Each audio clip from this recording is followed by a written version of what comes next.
welcome to the Tabletop Games blog topic discussion. Enjoyable design. Tabletop game designers want to create an enjoyable experience for people, whatever enjoyable means in this context. From that starting point, they create a game that is balanced, flows well, and meets the desired complexity requirements, as well as meets other criteria. They may use the skill set of developers to refine everything, and if a publisher is involved, there will be additional criteria to have to be met. However, in this article, I want to focus on enjoyment, what it means, and whose responsibility it is to make a game enjoyable.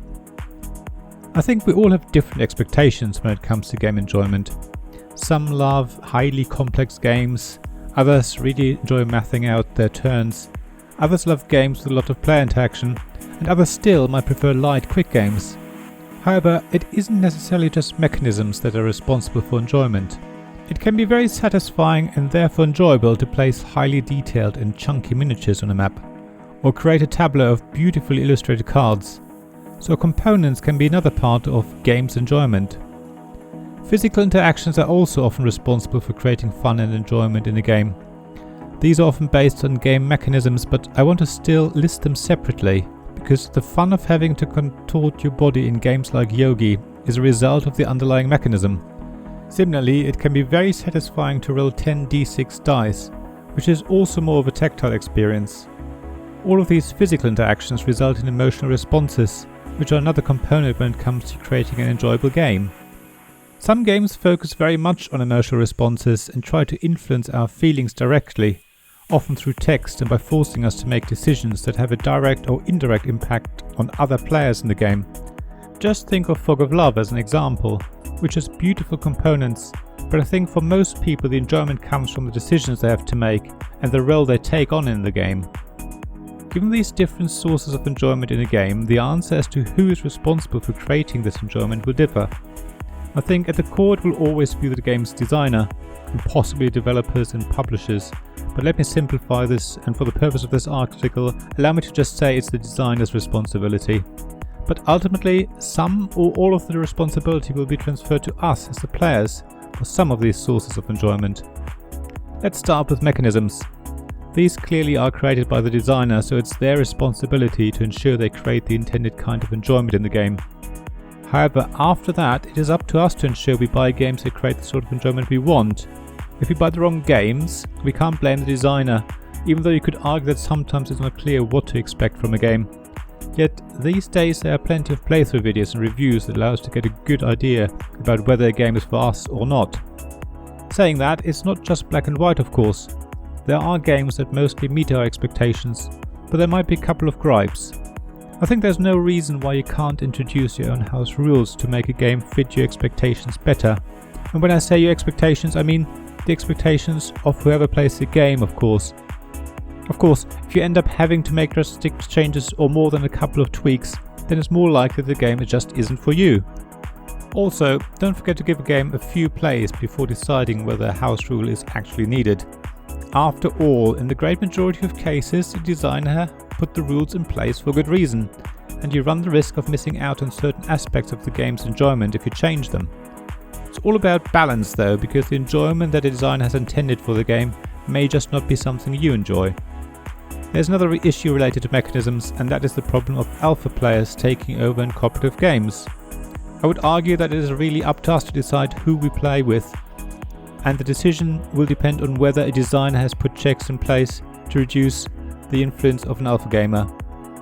However, it's not really up to a designer to ensure the cooperative game completely eliminates the influence of an alpha player.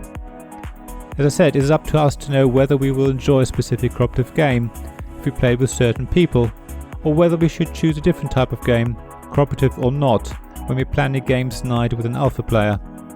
As an alpha player myself, even though I've improved a lot, see link to another article in the description, I know not to play certain cooperative games with certain people if I don't want to adjust my behavior. Now, let's move on to components, illustrations and everything else that affects the so-called table presence of a game. Often, these are not responsibility of the game designer, but the remit of the publisher, who will employ graphic designers, illustrators, sculptors and similar creative experts to create the components. I'm a very visual person, so to me components and illustrations matter a lot. Nice thick linen finished cards with beautiful illustrations often allow me to enjoy a game more. Chunky dice, detailed miniatures, and other physical components have a similar effect on me. Luckily, these days there are plenty of unboxing videos which give you a good idea how good a game's components are and whether they will add to your enjoyment. Check out my unboxing videos, link in the description below. So whether you want to take responsibility for ensuring you only buy games with amazing components, or whether you want to blame the publisher, it's definitely not the game designer's responsibility, even though they should have some influence on the final product. Let me group together the enjoyment from tactile interactions with the game and the emotional responses you get from playing a game. I would argue it's the designer's responsibility again to ensure the game creates the intended tactility and feelings, but then it's really up to us to decide whether that's what we want from a game, using playthrough videos and reviews. After all, if you really don't like contorting your body or are not bothered by role-playing a romantic couple, then these types of games aren't for you, even if the same games create a huge amount of fun for other people. In fact, sometimes you just might not be in the mood for a certain game, irrespective of what it is that the game uses to create enjoyment. You might love a game at certain times, but at other times it just is not fun. And that is fine. Hopefully you have another game to play instead. So what are your thoughts on who's responsible for the enjoyment of a game? Have you got a game that you really only enjoy playing when you're in the right mood? Are there games that you only play with certain people to get the most enjoyment out of them? Please share thoughts in the comments below, I'd love to hear from you. Thank you for listening to this Tabletop Games blog topic discussion podcast. Please check the description below for links mentioned in this episode, as well as to the written version of this article on the blog. If you enjoyed this episode, please subscribe, give us some stars or leave a review.